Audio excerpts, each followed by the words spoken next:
I wouldn't wish it on my worst enemy. You know, I wouldn't do it. I wouldn't do it. I never thought that I would ever be burying my child. I never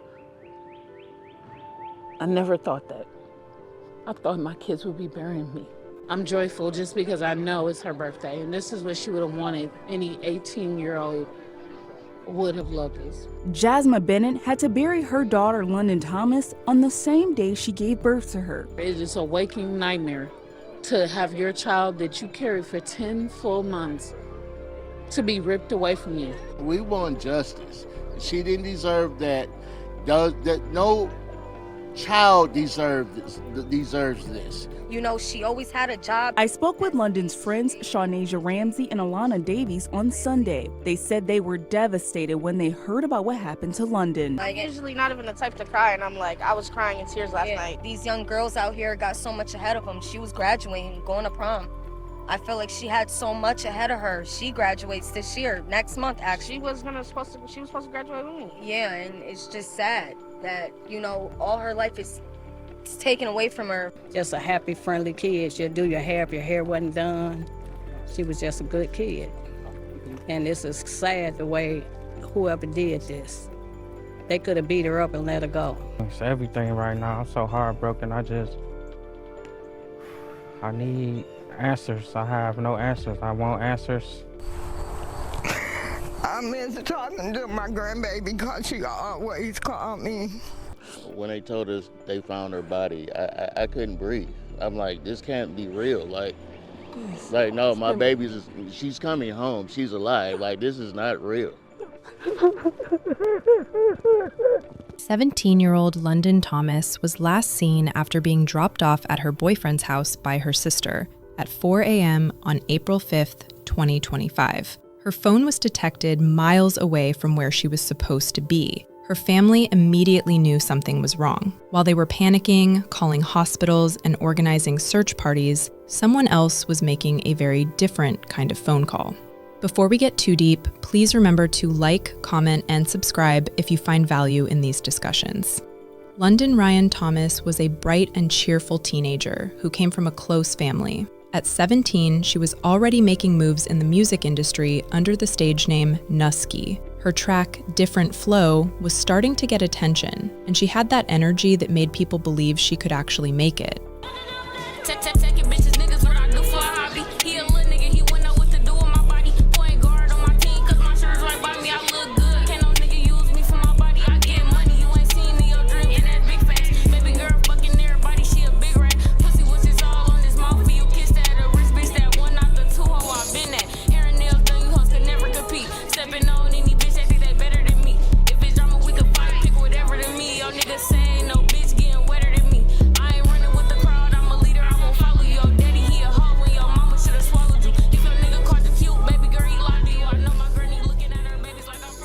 Her father, Cedric Salisbury, wasn't just proud of her, he was involved. They talked every single day, and London would call him about everything. Her grandmother, Justina Martin, had that same special connection with London. I miss talking to my grandbaby because she always called me and say, Grandma, I love you. And I miss her. I got her pictured all over my house. It's been nearly 6 months since Justina Martin. But London had another side to her life that her family wasn't completely comfortable with. She was dating Jaylen Pendergrass, and their relationship had reportedly been going on for about 3 years. 23-year-old Jaylen lived with his 49-year-old mother, Charlotte Pendergrass, in a house on Carlisle Street in Inkster, Michigan. He wasn't in school and wasn't working either. On social media, Jaylen looked like the perfect, supportive boyfriend.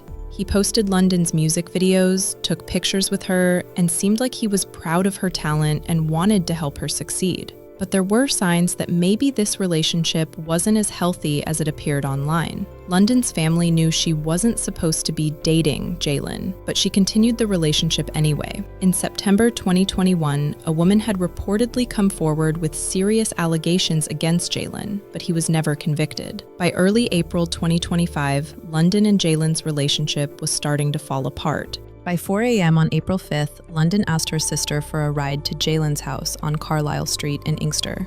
4 in the morning is an unusual time to need a ride anywhere, especially to an ex-boyfriend's house. But her sister didn't ask too many questions. Maybe London said she needed to pick up some things, or that they were trying to work things out. Whatever the reason, her sister agreed. She dropped her off at the house and drove away. That was the last time anyone heard from London. Hours passed, then days. London didn't reach out to anyone or come home. On April 5th, the same day she was dropped off, London's sister filed a missing person report with the Inkster Police Department. The next day, London's mother also filed a missing person report, this time with the Detroit Police Department. When investigators tried to track London's phone, they discovered it had been detected at Cooper Upper Elementary School in Westland, Michigan. That's nowhere near Jaylen's house in Inkster. Why was her phone there? Did someone take it there? Did someone dump it there to throw off the investigation? London's father, Cedric Salisbury, started his own search. He posted on Facebook, reaching out to anyone who might have information. Family members showed up, friends showed up, and then strangers started showing up. People who had never met London or her family saw the posts on social media and decided to help. They searched through woods, abandoned buildings, and combed through areas near Cooper Elementary School where London's phone had been detected. Within days, Cedric had organized a massive search effort. He printed flyers with London's picture and offered a $2,500 cash reward for information leading to an arrest. London's grandmother, Justina Martin, also made an emotional plea to the public. But while the family was searching desperately and the community was rallying to help find London, someone else was making very different kinds of phone calls. Someone who knew exactly where London was and was about to ask for a favor that would change everything. On April 11th, Jaylen's mother, Charlotte Pendergrass, picked up her phone and called a friend. She said she needed help moving something that was sealed and heavy. The friend said yes. He didn't ask what was inside and didn't ask why it needed to be moved. He just agreed to help because that's what friends do for each other. That same day, Charlotte's friend showed up and helped her move a sealed plastic storage bin from her house to an SUV parked on Millard Street in Southfield, Michigan. The location was about 15 miles away from Charlotte and Jaylen's house in Inkster. He placed the bin in the back of the vehicle and left. The SUV stayed exactly where he put it. That vehicle sat in the driveway for weeks without anyone reporting it as suspicious. Meanwhile, the search for London was intensifying. The FBI got involved, and in the process of the investigation, they focused their attention on one person, Jaylen Pendergrass. Investigators wanted to talk to him. They had questions about what happened after London arrived at his house, and wanted to know why her phone was detected miles away from where she was supposed to be. But Jaylen wasn't being cooperative. He wasn't giving them straight answers and was being evasive, and that made investigators even more suspicious. London's family could see it too. They felt he was hiding something, but Jaylen and his mother Charlotte stayed quiet. By April 17th, law enforcement had obtained search warrants for Jaylen's house. According to prosecutors, London and Jaylen had already broken up by the time she arrived at his house on April 5th. So why was she going there? Was she trying to get closure? Was she picking up her belongings? Had he asked her to come over one last time? Neighbors watched as officers surrounded the house. Multiple vehicles blocked the street, and they were looking for evidence that could tell them what happened to London Thomas. Investigators extracted data from phones and collected text messages and call logs. According to reports, they found concerning information that made them believe something terrible had happened in that house. London's family held on to hope, believing there'd be a positive outcome on where she was. By April 26th, something had been bothering Charlotte's friend. The man who had helped her move that sealed container couldn't stop thinking about it. With London's disappearance all over the news and search parties happening every day, he was starting to put pieces together. Why had Charlotte asked him to move something without telling him what it was? Why did it have to be done secretly? Why hadn't she mentioned London's disappearance when they talked? She was her son's ex-girlfriend after all. So he contacted the Inkster police and told them everything. Investigators pulled up to the house and immediately spotted the SUV in the driveway, the same SUV the friend had described. They approached the vehicle carefully. They opened the back door and found the sealed plastic storage bin exactly where the friend said he had placed it. When investigators opened it, their suspicions were confirmed. Inside was London Thomas. The girl who had been missing for 3 weeks was gone. The medical examiners were called to the scene. They determined that London had lost her life due to asphyxia. But first, new information about a tragic ending to a young lady's life. The body of London Thomas found after weeks of a desperate search. Thank you for joining us. We're glad you're with us. I'm Simon Shakette. And I'm Whitney Burney. Tonight we are learning more about the tragic discovery of the teen's body. We've been following the heartbreaking search for the teen. She was last seen April 5th, dropped off at her boyfriend's house in Inkster. Her phone pinged in Westland the very next morning, and she was reported missing 3 days later. Now on April 17th, police raiding the boyfriend's home. Now, nearly 3 weeks later, her body has been discovered in Southfield. And this evening, 7 News Detroit reporter Sarah Michaels is speaking with London's family about how they're coping amid the discovery. She's also learning new details about where London's body was reportedly found. She joins us from the area of 8 Mile and Telegraph in Southfield with those updates. Neighbors in this area tell me that investigators discovered 17-year-old London Thomas's body inside a white SUV in this driveway Saturday evening. They tell me that they watched the entire thing unfold, and now they're wondering, how in the world could her body have gotten here? Oh, God. Her family was devastated by this news. Not knowing what she went through, that kills me the most. Over the weekend, Justina Martin's world shattered. She tells me news of her granddaughter London Thomas's body being found broke their family Saturday evening. She used to call you a lot? Yeah, she called me right before she disappeared. She called me back and said, "Thank you, I love you, Grandma." 17-year-old London had been missing since April 5th after she was dropped off at her 23-year-old boyfriend's house in Inkster. Family had been searching for the Detroit teen since. On April 17th, the police searched London's boyfriend's house. She always say, when I get old, your daddy he ain't gonna take. She say, "I'm gonna take care of you, Grandma." Michigan State Police is the lead agency in the investigation. Over the weekend, they shared that London's body was found in Southfield, saying they currently have 2 suspects in custody who are believed to be involved in her disappearance. With your expertise, what really stands out to you about this case? She's a 17-year-old girl with a 23-year-old boyfriend. It simply concerns me that there's that difference in age. Bill Peterson is a retired Detroit police homicide detective. He tells me, if I was investigating a case, that's where I'd look first. Neighbors say a single mom and her 3 children live at the home where London's body was reportedly found in an SUV outside. They say that the SUV had been sitting there for 2 weeks. When I rang the doorbell, someone called out, "No comment." Meanwhile, the family has started this GoFundMe to help cover London's funeral expenses. What are you hoping happens these next couple days? Oh, God. Oh, I want her justice. I want them to do the most time they could ever see in their life for killing my grandchild. In May 2025, about a month after that discovery, police made their first arrest. Charlotte Pendergrass was taken into custody and charged with lying to a peace officer in a violent crime investigation. Charlotte had previously told investigators that she saw London leave the Inkster house on April 5th. She claimed London walked out alive and well, but phone records and video evidence told a different story. London never left that house alive after entering it. Charlotte Pendergrass had deliberately misled investigators who were trying to find a missing person. The family finally felt like justice was coming. But then, in August 2025, the charges against Charlotte Pendergrass were dismissed. The reason they stated was a legal technicality that nobody saw coming.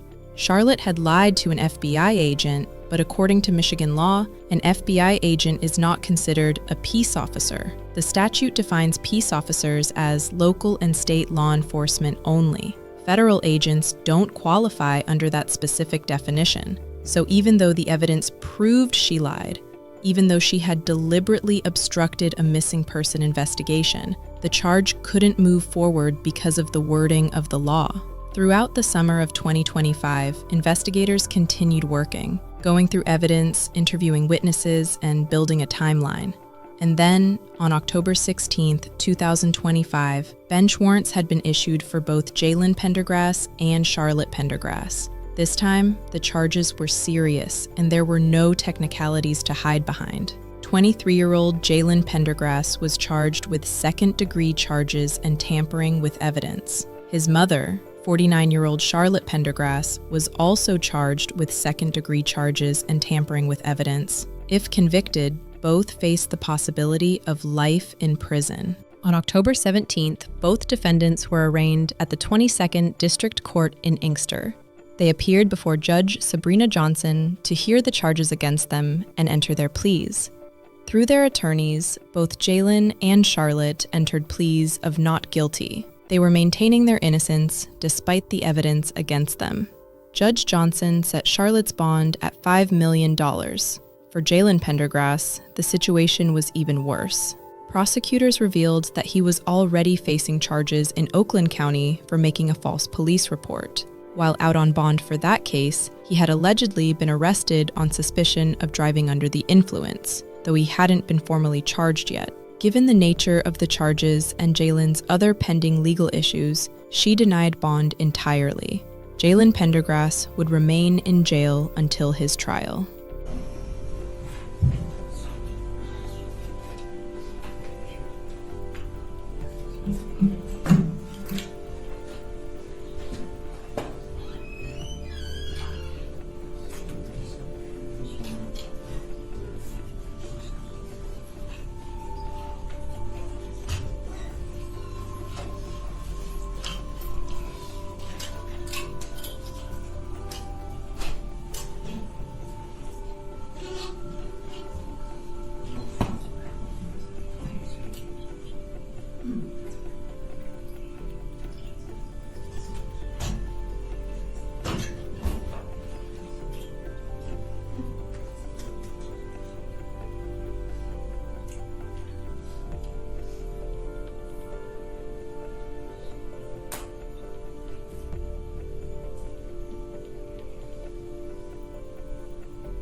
All rise.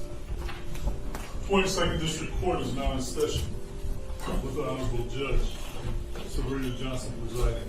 Good morning, everyone. Please be seated. Good morning.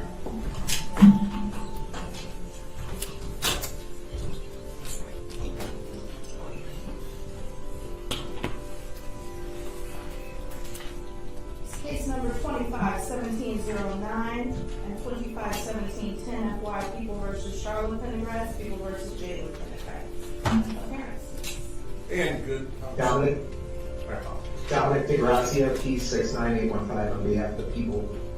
And good morning, Your Honor. For the record, Terry Johnson, P70773 on behalf of Ms. Charlotte Pendergrass, who is present and stands to my left.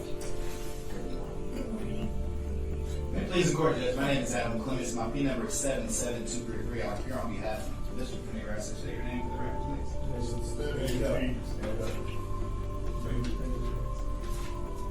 Good morning, Ms. Nancy.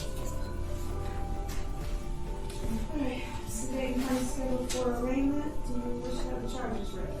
Mr. Johnson. Your Honor, for purposes of arraignment, we'll waive formal reading on behalf of Ms. Pendergrass, and we'd like to enter a plea of, ask court in a plea of not guilty. As to Ms. Pendergrass, the court will not plead not guilty.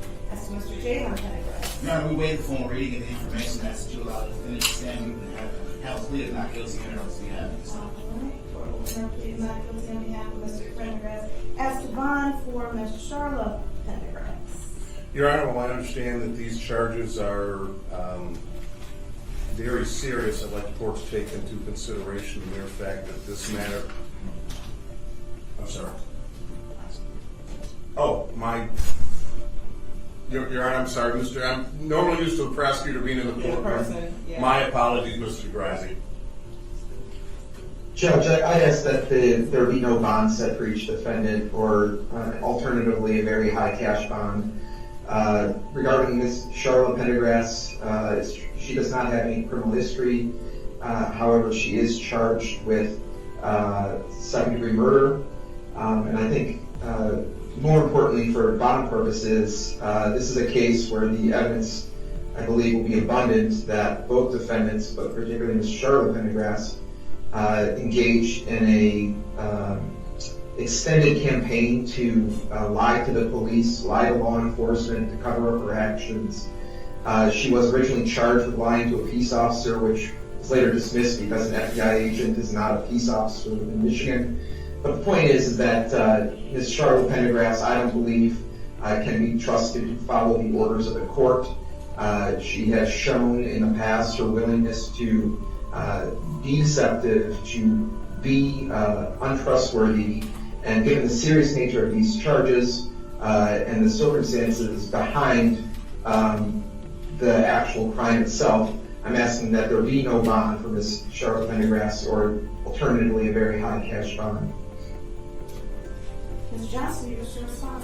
I do. Your Honor, I'm just rather shocked that the prosecutor can say that my client is not able to follow court orders. This court is aware Ms. Pendergrass was placed on a bond, a high bond, and Ms. Pendergrass followed all of those bond conditions. Not a single time was there any allegations that she violated or did anything that she should not have done. As a matter of fact, Your Honor, even after the case was dismissed, that was back in August, so about 3 months ago, she's done absolutely nothing. She has nothing to hide. The problem is she didn't cooperate with the police in a manner in which the police wanted her to cooperate. To come forth and say no cash bond, or to say no bond or a very high cash bond, is ridiculous. She is not a flight risk. She's been here at every single court event, and I would ask that if the court sets a bond, that it be a reasonable bond. Again, based upon her actions that this court has saw, not the allegations that have been put forth by the people.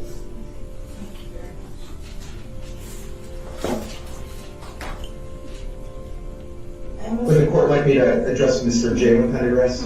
In just 1 second, I have just a couple of questions. Where does she work? She's a caregiver, Your Honor. She's someone who lives in the home? No, Your Honor.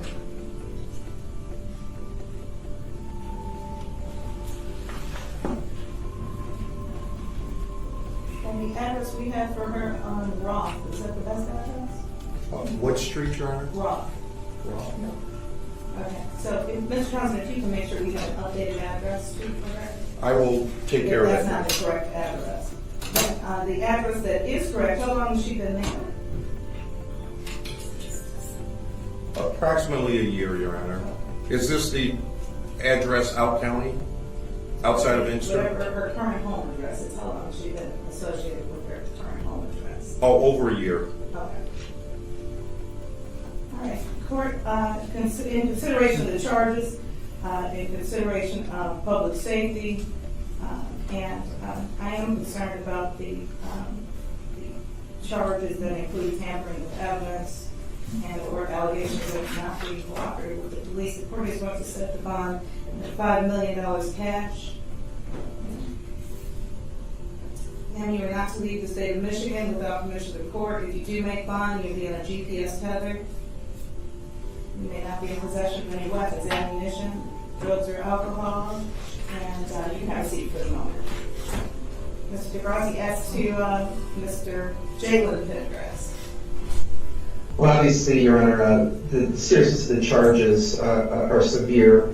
I would ask for no bond or a very high cash bond, but Mr. Pendergrass specifically, he again, like his mother, showed a willingness to lie to police and to deceive police. But more than that, he is presently charged in Oakland County with making a false report of a felony. He was originally given a tether bond, which was reduced. And since that bond was reduced, it's my understanding that the defendant has recently been arrested under suspicion of operating while intoxicated. Now, it's my understanding he hasn't been charged with that crime, but he said at least has had police contact while he's been on bond in a pending case in Oakland County. So for those reasons, Your Honor, I again ask for no bond or a very high cash bond. Yes, Judge, what I would say on behalf of Mr. Pendergrass is it's interesting and rich that the prosecutor brings up my client's Oakland County case, cases which I believe undeniably will be dismissed. The reason why my client's bond was decreased in that particular matter is because the case is in fact so weak. But nonetheless, Judge, I'm in a venue where litigation is underway. We have a motion to dismiss that's pending in that regard, and I think that we'll be successful. But I think what's pointed in this particular case is that in that particular matter, my client was placed on house arrest tether. During that particular time, he never missed court, he never violated any conditions of his bond. But moreover, and more importantly, as it relates to this investigation, in this case, when did Mr. Pendergrass ever flee the jurisdiction? When did he ever run from law enforcement?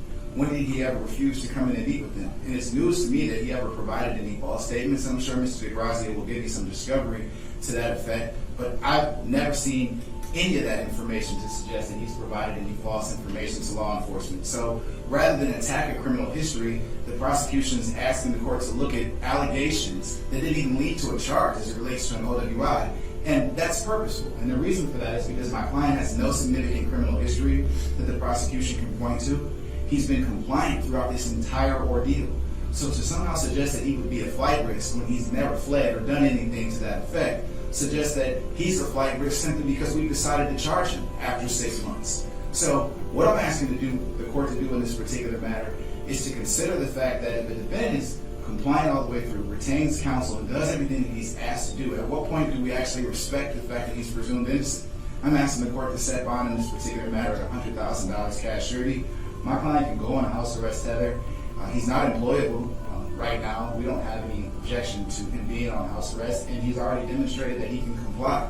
But more compelling than anything, judges, he's looking forward to having an opportunity to finally have his name cleared. We want the evidence to be brought forth just like everyone else does, because as of right now, only the prosecution has that evidence. We've never seen anything that suggests that he's broken the law in relationship to the death of London Thomas, or that he's obstructed justice in any way at all.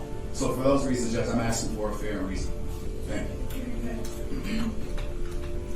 Okay, considering the factors that this court must consider in order to set bond or any type of pre-trial release, given the nature of the charges, was Mr. Pendergrass working at or around the time of the incident? And if so, where and how long? Well, at the time, at what period of time?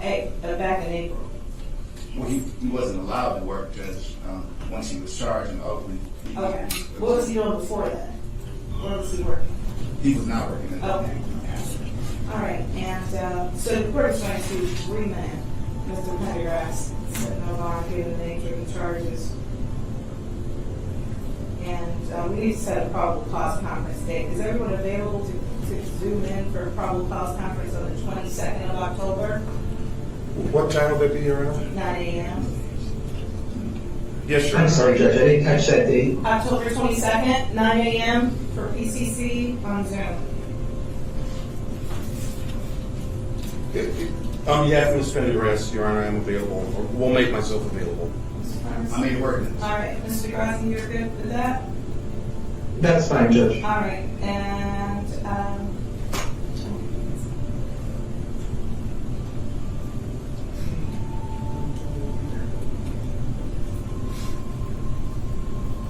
we'll set dates for next year. We'll set dates. I was going to try and see if we could pick exam dates since I have all of you here and everybody's got a calendar.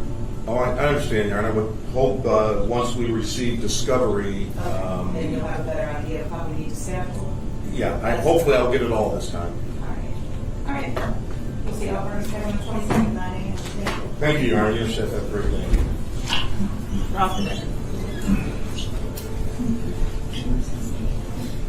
For London's family, this moment was everything they had been waiting for. 6 months of frustration, anger, and heartbreak had led to this. Finally, the people they believed were responsible were being held accountable. We want to thank the FBI, the Michigan State Police, Detroit Police, everybody who came out, volunteered, walked with us, and searched. We're just so happy and just praise for this moment. It's long overdue. When you see these two in court, what would you say to them?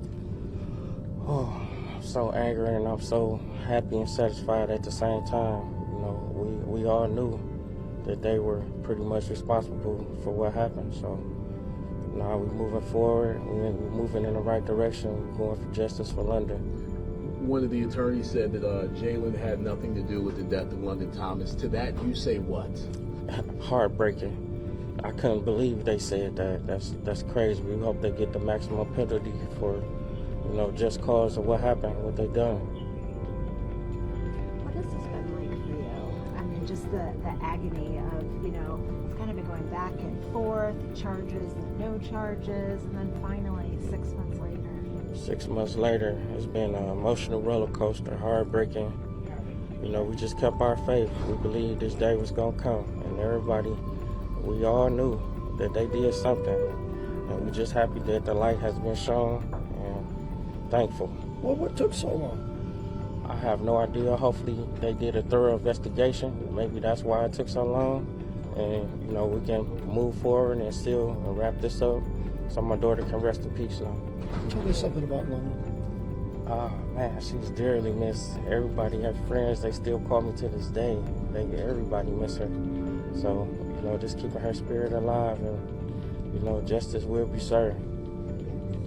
Grandma, is there anything you wanted to say? I'm just happy. I'm just happy they got him. And justice are going to finally be served. I just want to thank God, and they get what they got coming. Was it difficult being in the same room as them? Oh, yes. You can look at them and see they both something wrong with them, mainly him. And I don't feel they need to be on the streets because it's not safe with nobody else's kids out there. You knew him. They had a relationship. I never met him before because, you know, she was with us. She went home to her mother. I heard about him, but I never saw him. I never met him, but if I would have, I probably would have stopped her from talking to him. Because you can see simply it's something wrong with him. London's memorial service had been held on May 10th, 2025, the day that should have been her 18th birthday. Instead of celebrating another year of life, her family was saying goodbye forever. Friends and family shared memories of London's laugh, her dreams, her determination to make it in the music industry. They remembered the girl who called her grandmother and talked to her father every single day.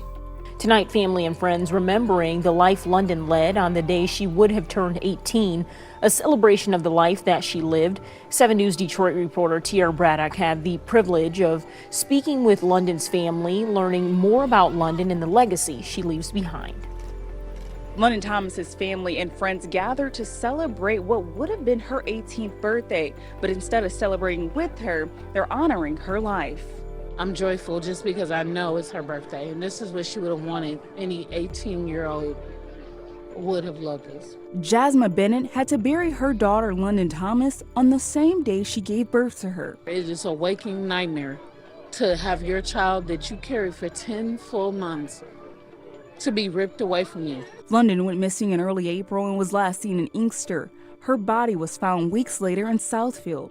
Right now, no word on her cause of death. London's father, Cedric Salisbury, says this is the hardest thing his family has had to face. We thank everybody who gave us the time to, you know, try to find London, and we hate that everything happened the way it happened, but today we just need justice. Michigan State Police is leading the investigation into London's death. London's 23-year-old boyfriend, Jaylen Pendergrass, was named a person of interest in her disappearance, but has not been charged in her case. He has, though, been charged in an unrelated matter that involved filing a false police report in Novi last year. His mother was arrested and charged for lying to police when it comes to the investigation into London's disappearance. We want justice.